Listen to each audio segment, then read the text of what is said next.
Olá, começa agora mais uma edição do Giro Nordeste. Estamos em Salvador, na TVE Bahia. Você também pode acompanhar o programa nas emissoras parceiras em todos os estados da região Nordeste, em 2 estados do Sudeste, no Espírito Santo pela TV Educativa e em São Paulo pela TVT. E ainda por nossas redes sociais, YouTube, Facebook e Twitter.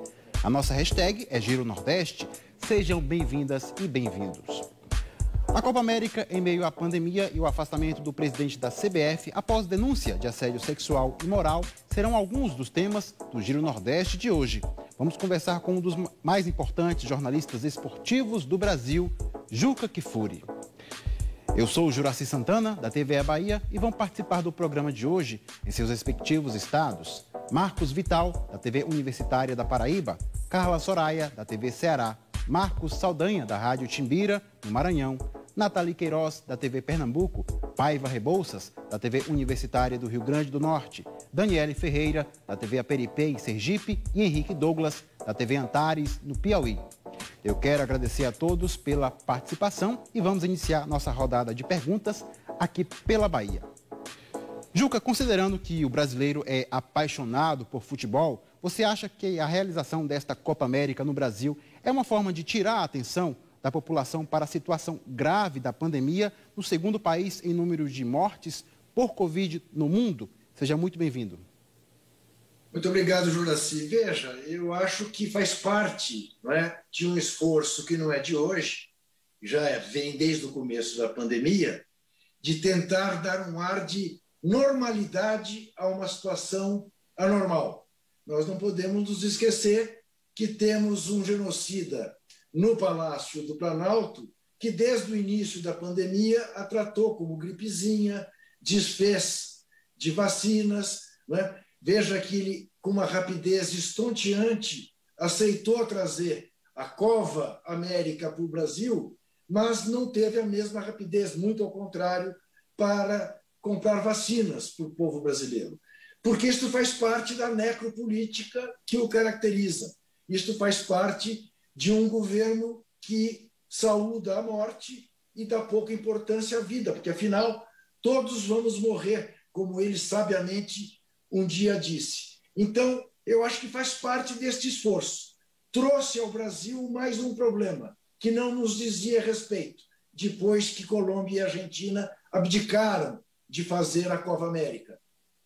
A Colômbia, por questões políticas, porque o povo colombiano foi às ruas e disse que lá não haveria Copa América, e a Argentina, que com tudo pronto, na hora H, diante do recrudescimento da pandemia, achou por bem não realizar a Copa lá.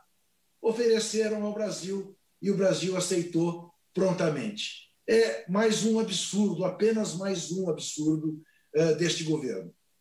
Pois é, criando distrações para tentar esconder a verdade, mas a verdade está aí, está no número de mortes, né, de casos novos. É só não ver quem não quer. Muito obrigado. Nós vamos girar agora, vamos para João Pessoa. Quero chamar Marcos Vital, da TV Universitária da Paraíba. Olá a todos que nos assistem e nos ouvem. Olá, colegas de bancada do programa Giro Nordeste, você, Juraci Santana, e o nosso entrevistado de hoje, o Juca Kfouri.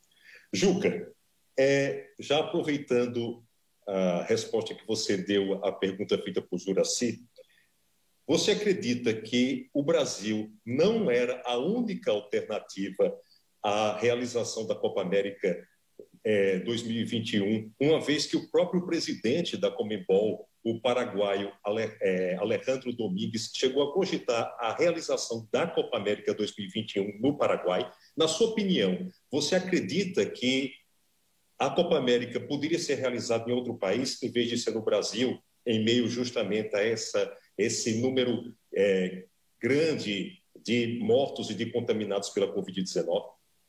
Pois é, Marcos, eu tenho para mim a sensação de que o genocida quer comemorar 500 mil mortos durante a realização da Copa América no Brasil.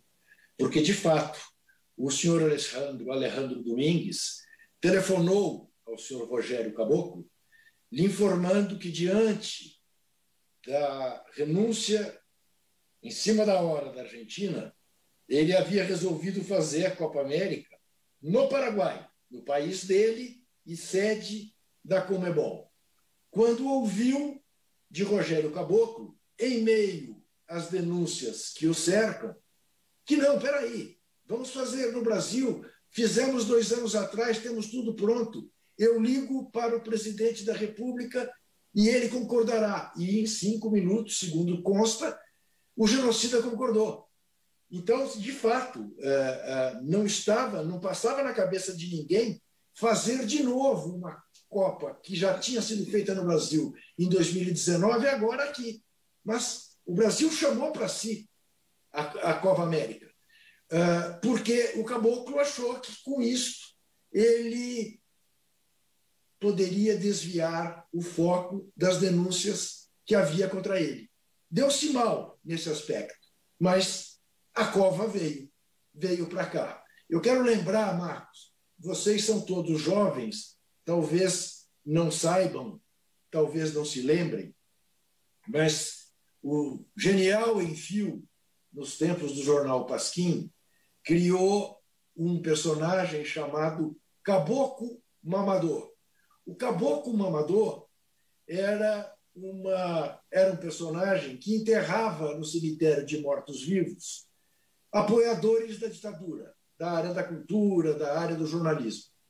Agora nós temos um caboclo assediador, que foi fartamente responsável por trazer a Copa América para cá e nem poderá desfrutar dela, porque está afastado da CBF. Mas o genocida poderá desfrutar na abertura e tudo mais, e quem sabe, caso o Brasil ganhe, o Brasil é o grande favorito, é a melhor seleção, né?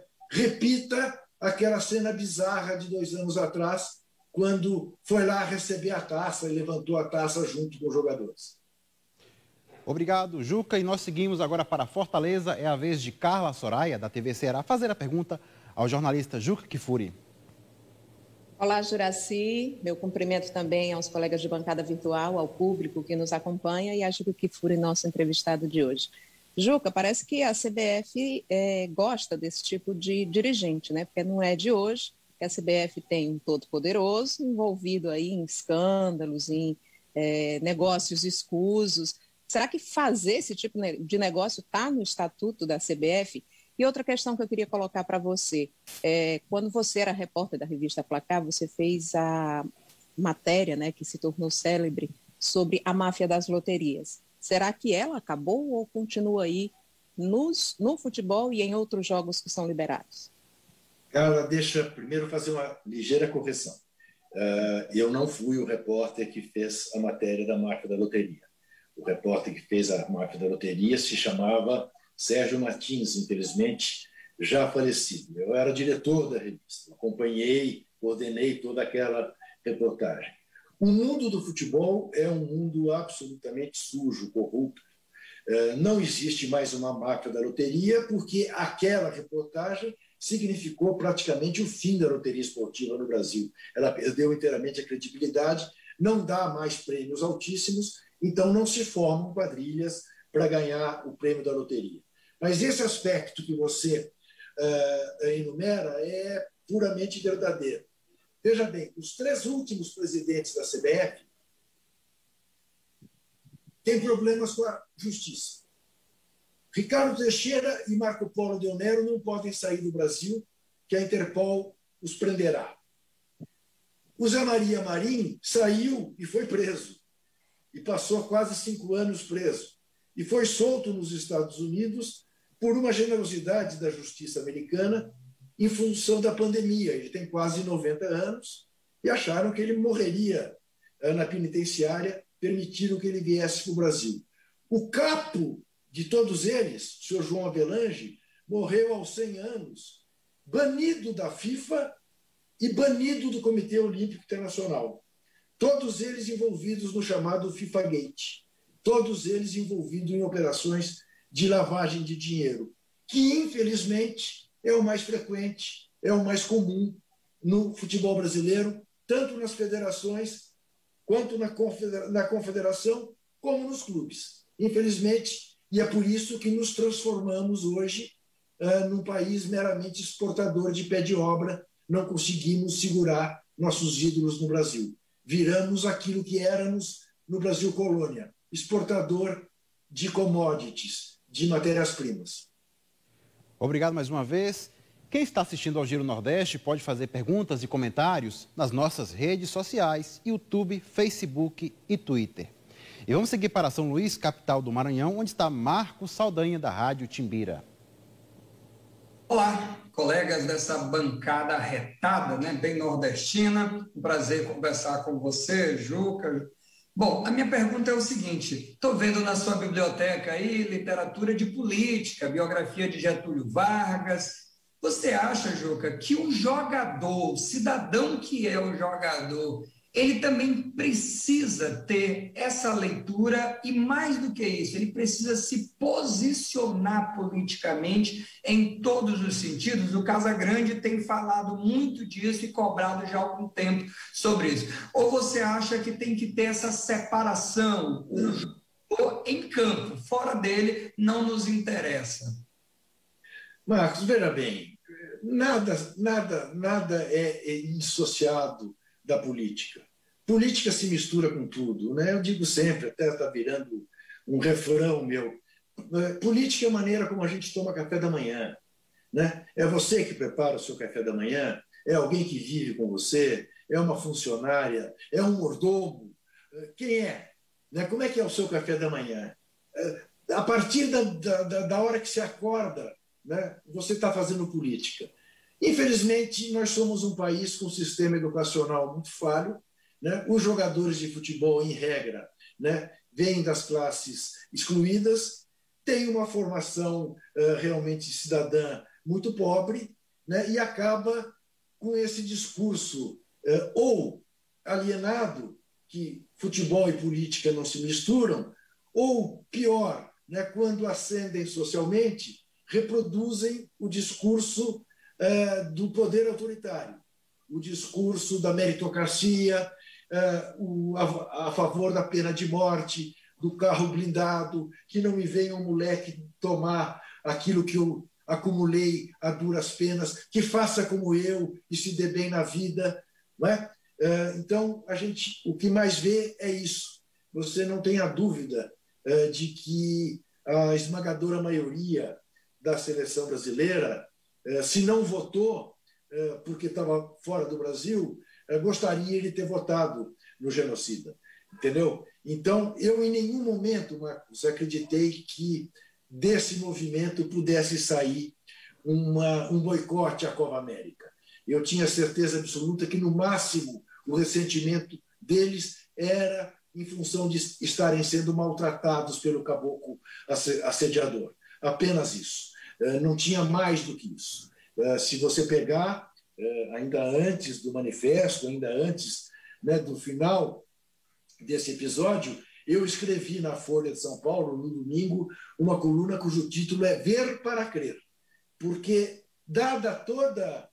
todos os antecedentes dos nossos jogadores, eu não acreditava que eles tomassem uma atitude radical. Não acreditava mesmo. Até por uma questão de imaginação, Marcos. Você sabe que o Neymar e o pai dele têm problemas graves com o fisco, que o genocida está ajudando a resolver. Um telefonema do genocida é fácil você imaginar. Ô, meu filho, Neymar, não deixa aí os meninos fazerem bobagem, porque afinal você sabe, né? Estamos aí resolvendo o problema de vocês e tal. Não vamos fazer um carão desse. Não tinha a menor chance. Tá certo, e vamos girar, vamos seguir agora para Recife. Temos muitos assuntos para tratar com Juca Kfouri. Quero chamar agora a Nathalie Queiroz, da TV Pernambuco. Olá, Juraci. Olá aos meus colegas e as minhas colegas de bancada, ao Juca, as pessoas que também estão nos assistindo. Juca, vou continuar falando de política também. Juca, os últimos grandes eventos esportivos, né, que o Brasil sediou, eles foram antecedidos pela adoção de algumas controversas medidas, tanto tecnológicas quanto também legais, como é o caso da discussão da lei antiterrorismo, a adoção de tecnologias, né, massivas de reconhecimento facial em grandes centros e que são consideradas controversas porque, segundo os especialistas, se implantadas em um ambiente não democrático, né, com abalos democráticos, elas podem se tornar verdadeiros empecilhos para a garantia de direitos individuais e coletivos. A minha pergunta é a seguinte: na sua visão, será que a Copa América poderia abrir um caminho para a adoção de medidas repressivas, né, sob o argumento da segurança pública, ou seja, além de uma ameaça sanitária, seria a Copa América uma ameaça à nossa já frágil democracia?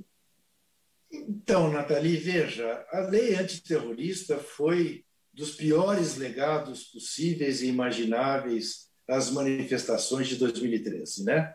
Quando, então, o governo Dilma Rousseff, acuado, né, acabou, de alguma maneira, promovendo essa legislação que é um horror. Nós estamos vivendo quantas denúncias baseadas na Lei de Segurança Nacional da ditadura, né? Jornalistas sendo enquadrados na Lei de Segurança Nacional, né, por opiniões dadas em jornal, ou comunicadores como o Felipe, enfim. Então, existe a possibilidade, e há quem diga que vai acontecer em Cuiabá, em Goiânia, em Brasília, no Rio de Janeiro, manifestações populares contra os jogos. Vai ser realmente uma oportunidade, né, para as PMs, né, que são hoje, aparentemente, por tudo que se diz, além das milícias, né, a base em que se apoia o genocida para o seu sonhado, a sua sonhada tentativa de golpe, poderá ser realmente uma boa provocação.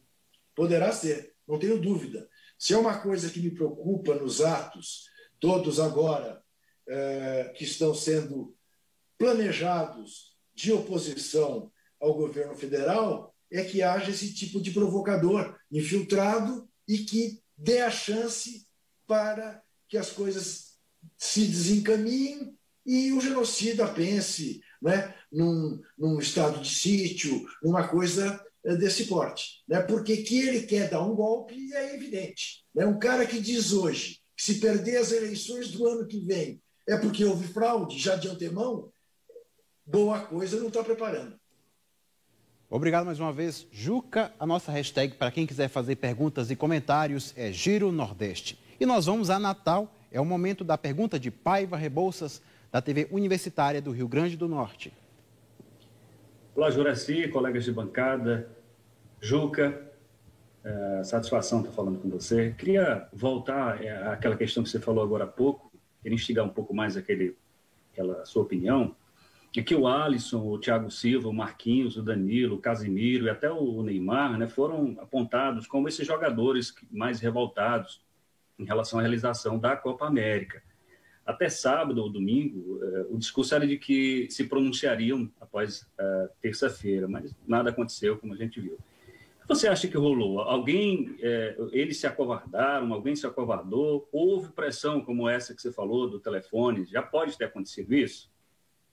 Veja bem, Paiva, é que, na verdade, aquilo que o Marquinhos disse na terça-feira depois do jogo contra o Paraguai faz sentido. Veja, o Casemiro deu uma entrevista após-jogo contra o Equador, dizendo que a posição dos jogadores é muito firme e unânime.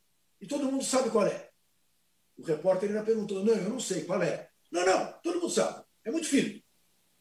Bem, isso permitiu especulações, Paiva.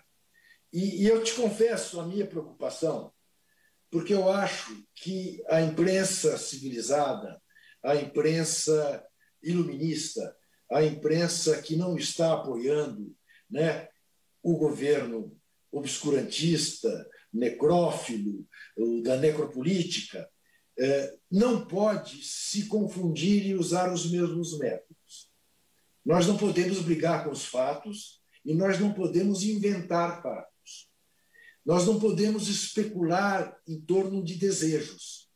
Porque eu quero que os jogadores boicotem a Copa América, eu vou dar força para uma eventual versão nesse sentido.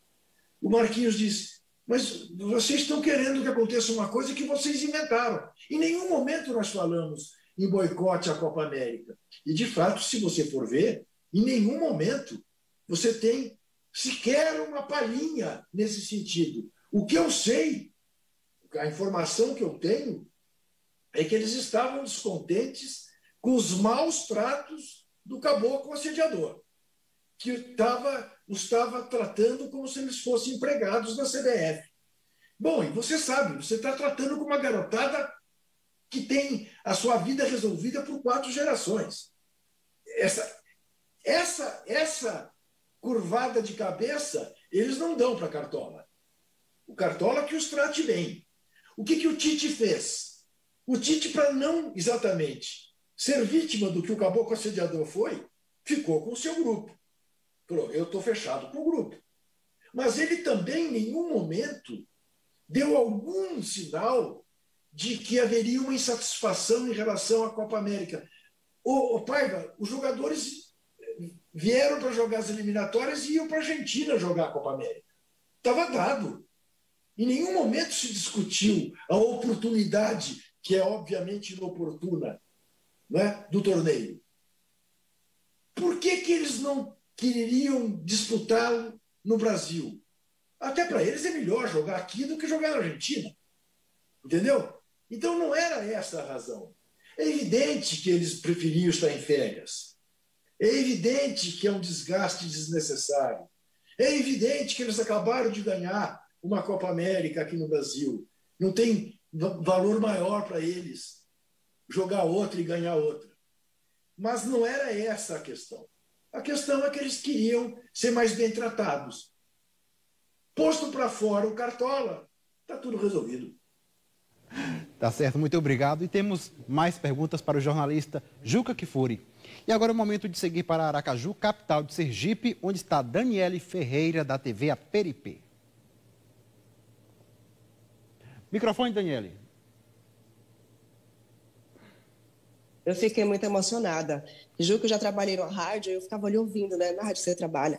Ficava ali ouvindo o Nonato, o Milton, e eu ficava... Quando eu soube que ia entrevistar, eu falei, mãe, eu vou falar com o Juca. Mas assim, desculpa aí, direção, né? Fazer esse adendo, vocês já sabem que eu sou meio assim eufórica mesmo. E aí, agora a gente volta ao assunto. Eu vou, inclusive, chamar Juca para que você fale sobre isso. Você deu uma risadinha quando o colega falou sobre a questão dos livros aí atrás. Eu achei interessante que aquilo falou muito. É uma preocupação também com a geração de base. Porque a gente fala de assédio sexual e assédio moral a mulheres, a gente fala dessa relação que os jogadores têm, mas a gente às vezes não traz à tona a questão também do assédio moral e assédio sexual às crianças, né, que são os jogadores de base. Inclusive, existe um discurso, né, de uma necessidade de se trabalhar a inteligência emocional nessas crianças que vão crescer e às vezes se tornam, né, pessoas com muito dinheiro, que até jogam bem, mas acabam trazendo muitos problemas pessoais e até sociais. Eu queria que você comentasse um pouco também sobre isso, porque eu acredito que seja pouco falado, deveria ser mais falado, essa questão também de base, né? O problema de assédio na base, que muitos pais, inclusive, não sabem.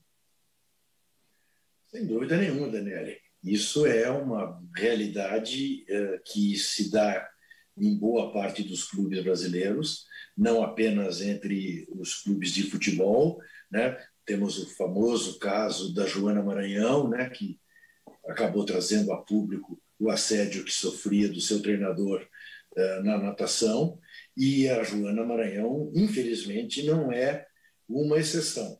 Isso faz parte, né, dos descuidados que temos com a nossa juventude, né? E você veja, o que é oportunidade para um jovem excluído no Brasil? É a ascensão por futebol, é a ascensão pela música, pela vida artística ou pelo tráfico de drogas. Não é isso? O que mais vemos hoje no Brasil é a juventude negra sendo dizimada nas periferias por policiais militares absolutamente despreparados, absolutamente voltados para a guerra e não para a proteção do cidadão. Temos tido tantos exemplos. Tivemos exemplo da revolta da PM no Ceará, tivemos o que acabamos de ver no Recife, em Goiânia, em São Paulo é todo dia, né? Morrem 8 garotos por dia nas periferias, em regra negros, né? Então, esse é um cuidado que qualquer governo que tenha um mínimo de sentimento humanitário deveria estar preocupado. Mas não está. E quando você vê governos preocupados com isso, a resposta, né, dos milionários brasileiros é a resposta que a gente vê desde sempre. Quando Getúlio Vargas voltou-se aos pobres, foi derrubado, acabou se suicidando. Quando o governo João Goulart começou uma política de reforma agrária, das reformas necessárias, reforma agrária é uma reforma absolutamente capitalista. Opa! Não. Quando os governos do Lula e da Dilma começaram a permitir que a filha da cozinheira disputasse lugar com o filho do patrão na faculdade de medicina, ou tomasse um avião e os aeroportos viraram rodoviárias, aquela gente que não sabe nem usar o cinto de segurança no avião, que toma avião de bermuda e camiseta regata. Não. Essa gente está saindo da senzala e o lugar deles não é aqui conosco. Não nos misturemos, né? Essa tem sido a história do Brasil. E é evidente que isso é reproduzido num clube de futebol. E isso é reproduzido por gente doente, por gente que assedia, né? Por gente que não tem respeito ao próximo. E pouco se faz em relação a isso, você tem razão. Pouco se denuncia, porque também a garotada fica intimidada. E diante da possibilidade de virar um Neymar, cala. É isso. Infelizmente é isso. Obrigado, Juca. E vamos passear por outra capital. Vamos à Teresina, capital do Piauí, para a participação de Henrique Douglas, da TV Antares. Olá, saudações piauienses. Queria também... É uma oportunidade muito legal poder ouvir a resposta que você vai dar com essa pergunta, porque tem a ver com o discurso, as entrevistas dos jogadores. Sair um pouquinho da seara da política e falar sobre isso. Juca, a gente percebe que se você fizer uma entrevista com um jogador em Porto Alegre, em Cuiabá, em Belo Horizonte, em Teresina, em Fortaleza, praticamente o discurso, a maneira, o estilo do discurso é muito parecido. Existe alguma escola que os jogadores entram para, inclusive, repetir alguns jargões nessa fala. E a respeito, e ainda no mundo do futebol, eu queria que você falasse um pouco, você falou aí de garotos que realmente estão com a vida ganha por 4 gerações. Eu queria também que você pudesse analisar os altos salários dos atletas. Isso sem querer julgar se eles merecem ou não. É o fato em si, com relação a esses altos salários. Bem, veja bem, aí é uma coisa com a qual a gente tem que tomar cuidado. Quer dizer, uma coisa é essa que você disse da uniformização das entrevistas, é tudo gente que faz media training, né? Os jogadores mais famosos, hoje em dia, eles têm toda uma assessoria de imprensa que os orienta ao que dizer e ao que não dizer. A questão dos salários, que eu sei que é uma questão que choca as pessoas, dizer, mas como é que um jogador ganha 200 mil reais por mês, 500 mil reais por mês, 1 milhão por mês, e um professor ganha 2.500?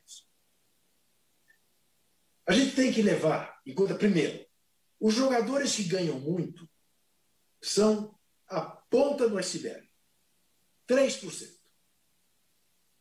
A maioria não ganha tanto e grande parte, na verdade, são boias frias do futebol. Precisam complementar sua renda com outras atividades, porque não vivem do futebol. Agora, quando você pensa as estrelas e seus altíssimos salários, você tem que pensar o seguinte: qual é a categoria profissional que, enquanto está sendo exercida, bota 1 bilhão de pessoas para vê-los? Seja pela televisão, seja 50 mil, 60 mil, 100 mil no estádio. São os pop stars. E hoje, os esportistas de altíssimo rendimento são pop stars na economia do entretenimento. E o esporte é a instituição mais importante da economia do entretenimento. Então, é inevitável que eles ganhem o que eles ganham. O problema é exatamente aquilo que já foi referido. É que não se dá a eles a base de formação cultural e de caráter que lhes permita olhar para o entorno e perceber em que sociedade vivem. Esse é o problema. Eles são voltados para o próprio umbigo. Eles são voltados para reproduzir o discurso dos poderosos. Eles não têm discernimento para se colocar como cidadãos. Então ficam essas coisas desagradáveis, arrogantes, antipáticas, né? De que a gente não gosta, evidentemente. Obrigado, Juca. E agora é hora da participação do público do Giro Nordeste. Doris de Almeida enviou a seguinte pergunta, saindo um pouco do tema da Copa América, mas ficando no esporte: por que os países apoiam as Olimpíadas, pondo em risco nossos melhores atletas, além do risco de trazerem novas cepas da Covid para seus países de origem? Porque estamos falando de um grande negócio, Joaci. Estamos falando de muito dinheiro. Estamos falando do que é necessário para que os comitês olímpicos de cada país continuem vivendo a vida de mordomias que vive.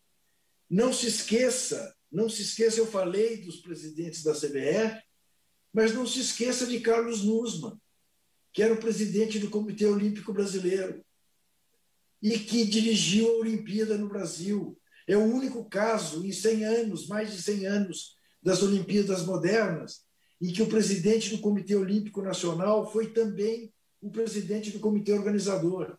Em regra, o país que organiza põe para ser o presidente do comitê organizador um grande atleta. Aqui no Brasil foi o Cartola. E o que aconteceu com ele em seguida às Olimpíadas? Foi preso, passou 15 dias na Polícia Federal, está com o passaporte apreendido, não pode sair do Brasil. A exemplo do Ricardo Teixeira, a exemplo do Marco Polo Del Nero. Porque essa gente vive disso. Tão pouco se lixando para a saúde pública ou até mesmo para a saúde dos seus atletas. Tão preocupados com uma vida de mordomias como tem. São todos milionários, enquanto os clubes principalmente os de futebol, estão todos à beira da falência, com raríssimas exceções. Tá certo, Juca, muito obrigado.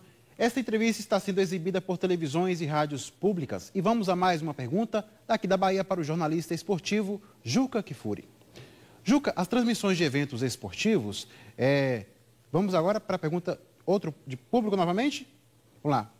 Bom, vamos a mais uma pergunta daqui da Bahia para o jornalista esportivo Juca Kfouri. As transmissões de eventos esportivos movimentam milhões ou até bilhões de reais no Brasil todos os anos. Você acha que a cobertura das emissoras de televisão sobre o mundo do futebol, para além das partidas, avançou ou ainda existem assuntos e informações que não viram notícia em função das relações comerciais entre confederações, patrocinadores e emissoras de TV? Algo que parecido com o que você acabou de responder, né? Juraci, veja bem. Primeiro, temos, enfim, uma maior diversidade, não é, de emissoras e de plataformas transmitindo futebol, o que é muito saudável, porque vivíamos até pouco tempo praticamente sob o monopólio, né, das transmissões por parte da Rede Globo de televisão, que, sem dúvida nenhuma, tem excelente qualidade, subvencionou o nosso futebol durante muitos anos, mas era a dona do pedaço. E aí nós temos um péssimo hábito no Brasil, uma coisa que nos Estados Unidos foi resolvida com facilidade. Uma coisa é a transmissão do jogo, é o momento do entretenimento. Outra coisa é a cobertura jornalística do evento. Então, como é que os americanos resolveram isso? A velha separação da igreja e do Estado, né? O comercial não se mistura no jornalismo. Mas não se esqueça, nós vivemos num país em que jornalistas são garotos propaganda, fazem campanhas para vender produtos, cerveja, o que for, né? Um óbvio conflito de interesse. Esse conflito de interesse também se dá nas empresas de comunicação. Ela compra um evento com exclusividade da dona CBF e passa a agir como se fosse sócia da dona CBF. E do sócio você não fala mal, do sócio você não critica. Como é que se dá nos Estados Unidos? A transmissão do jogo, se enche a bola do evento, em regra, o narrador, o repórter, a comentarista, são todos ex-atletas.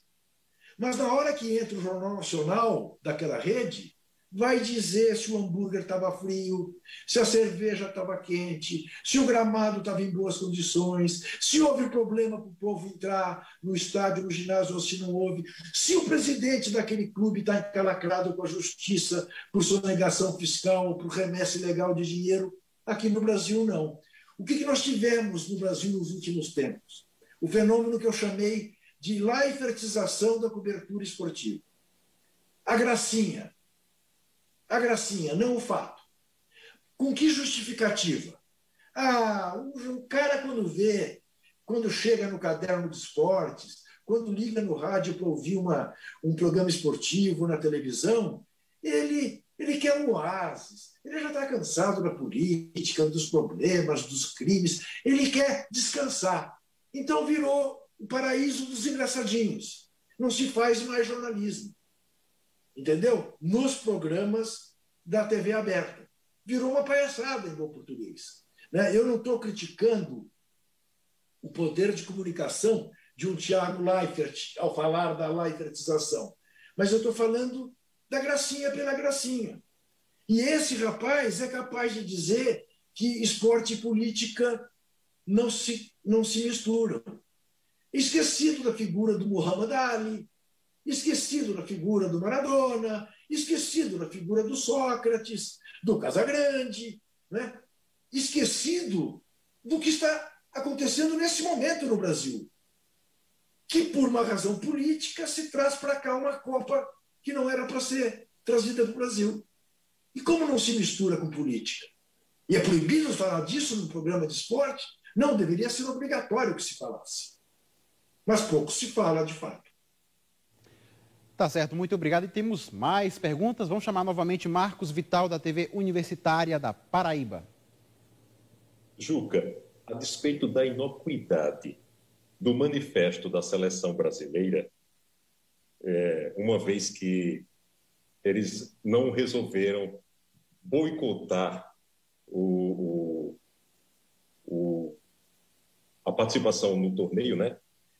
O que você achou da saída de dois grandes patrocinadores da Copa América 2021, uma administradora de cartão de crédito, do ramo do cartão de crédito, e a outra do ramo de bebidas, que resolveram não mais vincular os nomes delas ao torneio. Você acha que isso vai causar algum efeito prático?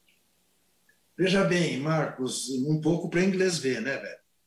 Porque não vão expor suas marcas, mas vão continuar patrocinando, que é, ao fim e ao cabo, o que importa, interessa para a cartonagem, que irrigue com o dinheiro desses patrocinadores. Se eles vão expor a marca ou não, tanto faz. Ô Marcos, veja se eu estou exagerando, né? Paralelos da nossa vida esportiva com a nossa vida política. O senhor Neymar cometeu a deseducação, a molecagem, de cobrir com um emoji a marca do patrocinador da camisa da seleção brasileira e uma das principais responsáveis pelas mordomias na CBF. O que aconteceu com o Neymar por causa disso? Rigorosamente nada, porque se pelam de medo do Neymar na CBF. É como se ele fosse o presidente da CBF. Ele mandasse na CBF. Isso é muito diferente do que fez o Exército Nacional em relação ao general Pazuello, ao aceitar a patética explicação que ele não estava num ato político porque o presidente da República não é filiado a nenhum partido. Não dá para estabelecer uma semelhança entre esses dois atos?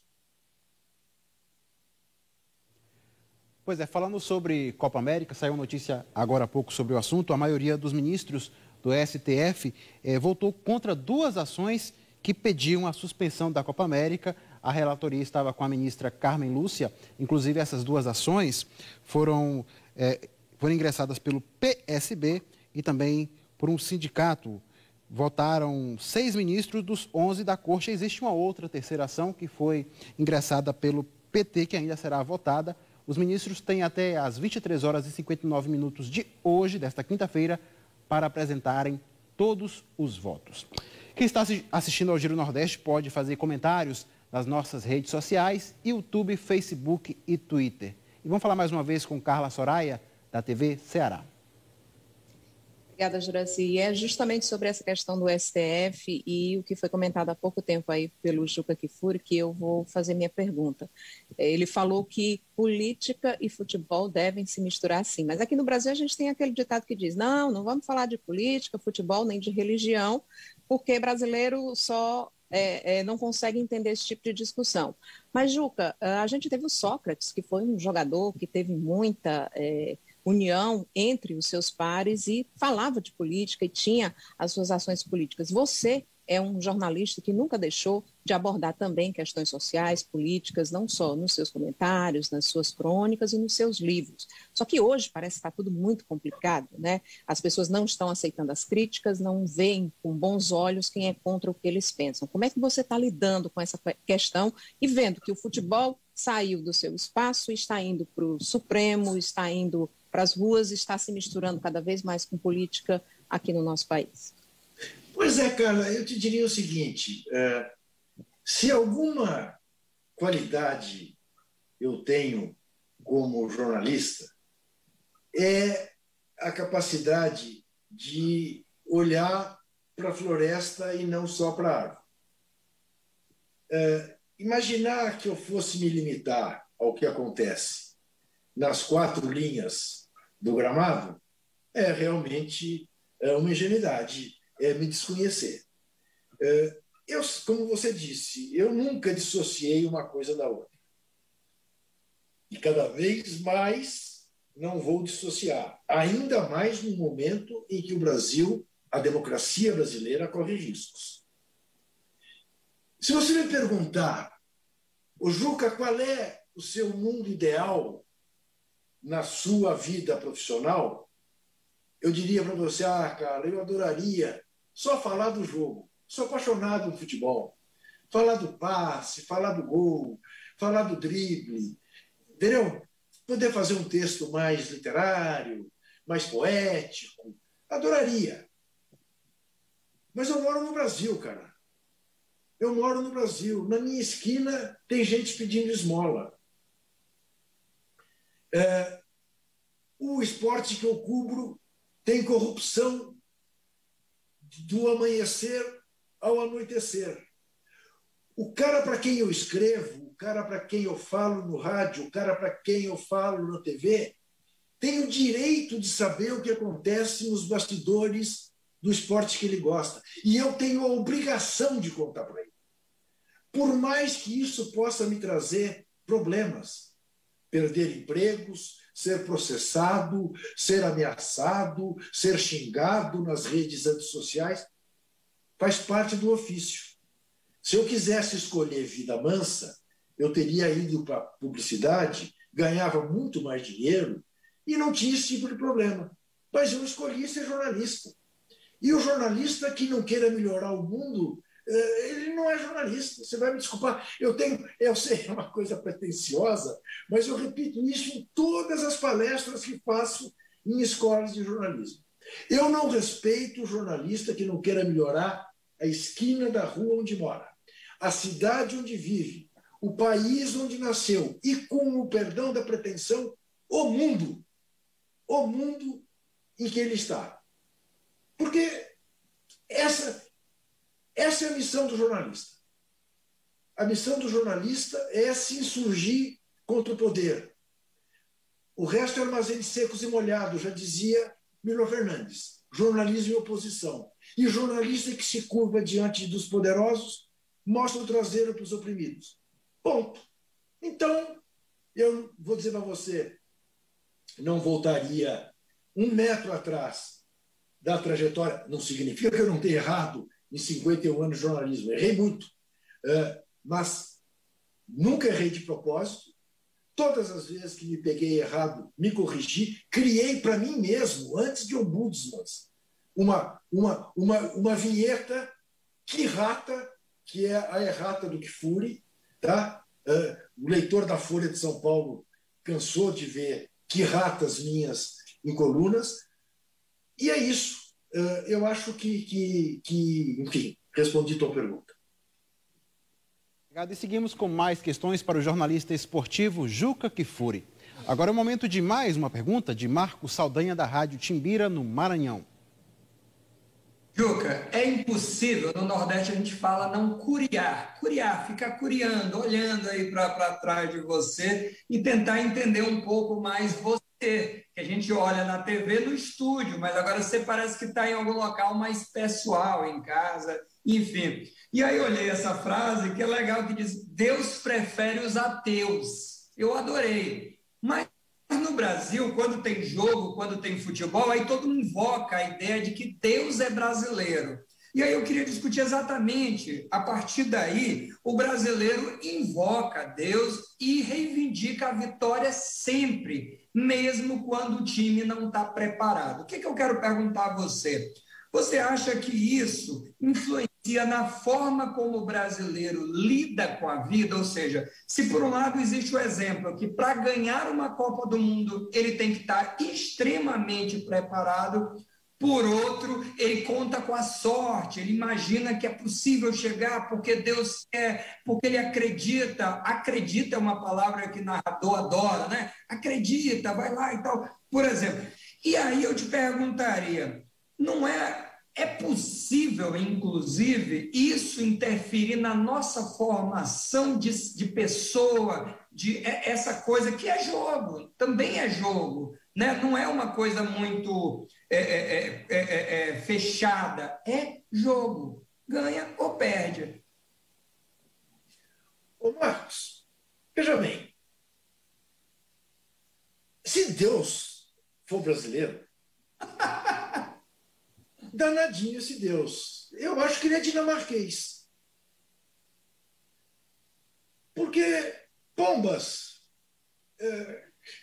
olha o Brasil, não pode ser uma obra de Deus. Não.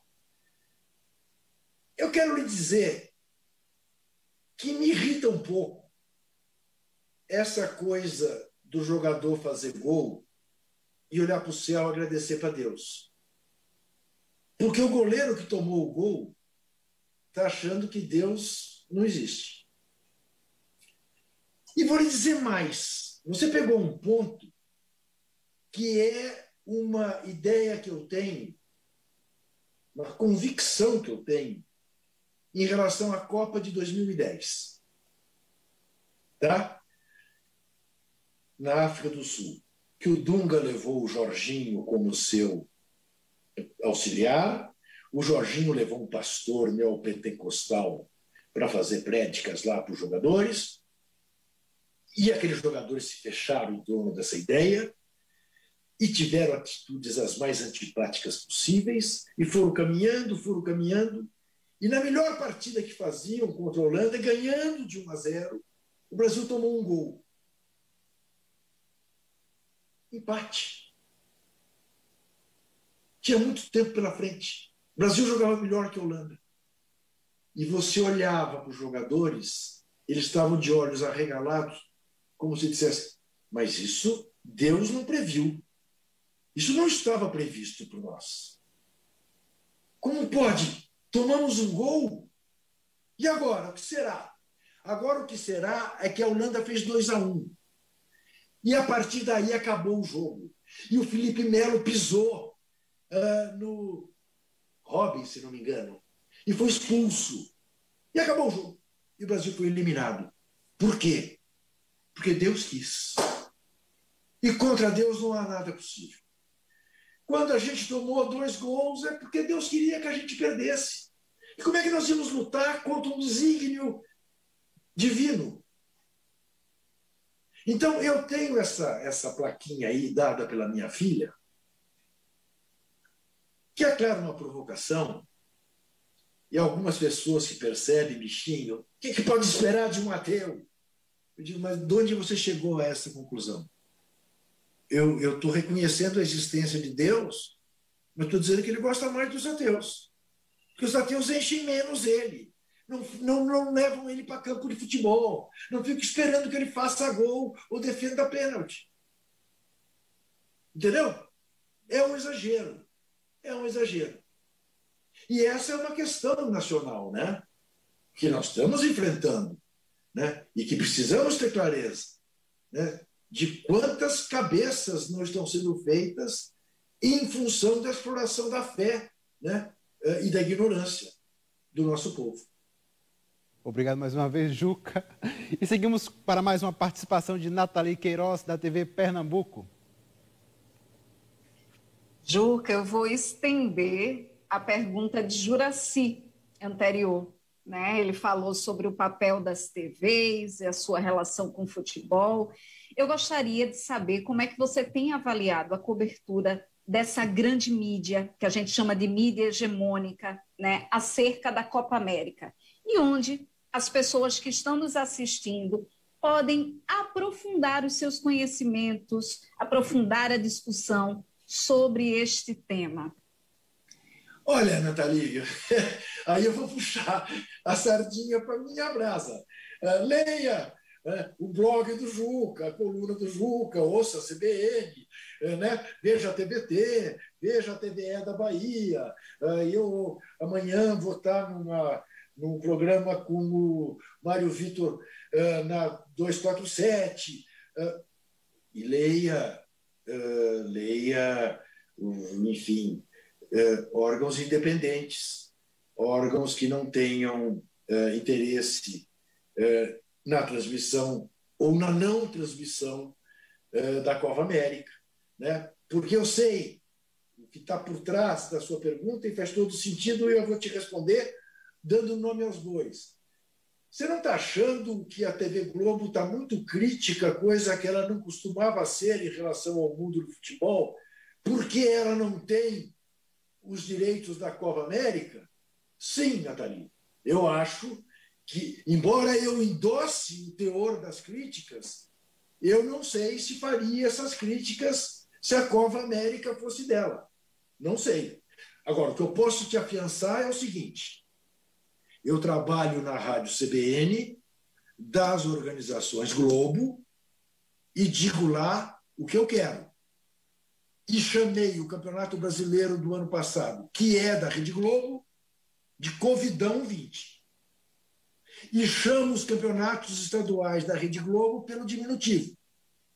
Aquilo que aqui em São Paulo é tratado como Paulistão, eu, nos meus comentários na Rádio CBN, chamo de Paulistinha. O Campeonato Gaúcho, que é da Rede Globo, que é chamado de Gauchão, eu chamo de Gauchinho. Há anos. Tá certo. Estamos quase no final do Giro Nordeste de hoje. Juca, nós temos aí 2 minutos para as suas considerações finais. Ora, as minhas considerações finais, isso é coisa de político, né, Joaci? Coisa da TV da Bahia. Abre a geladeira e diz: caríssimo público, estou aqui mais uma vez para lhes dizer que é o seguinte: eu me guio por 4 frases, tá? 2 eu já disse, ambas do Milor Fernandes. Imprensa e oposição, o resto é armazém de secos e molhados. Quem se curva diante dos poderosos mostra o traseiro para os oprimidos. A terceira é de Guimarães Rosa: viver é muito perigoso. E a 4ª frase é a frase com que eu costumo terminar as minhas entrevistas na TVT. De Ivan Lins: desesperar jamais. Muito obrigado. Foi muito agradável esse papo, esse Giro Nordeste. Espero poder voltar um dia. Abraço forte para todos vocês e para quem nos vê. Grande abraço. À distância, mas grande abraço. O Giro Nordeste está terminando. Quero agradecer a participação do jornalista Juca Kfouri. Lembrando que aqui na TV Bahia você também pode assistir toda terça-feira, às 9h30 da noite, o Entrevistas, um programa apresentado pelo nosso convidado de hoje.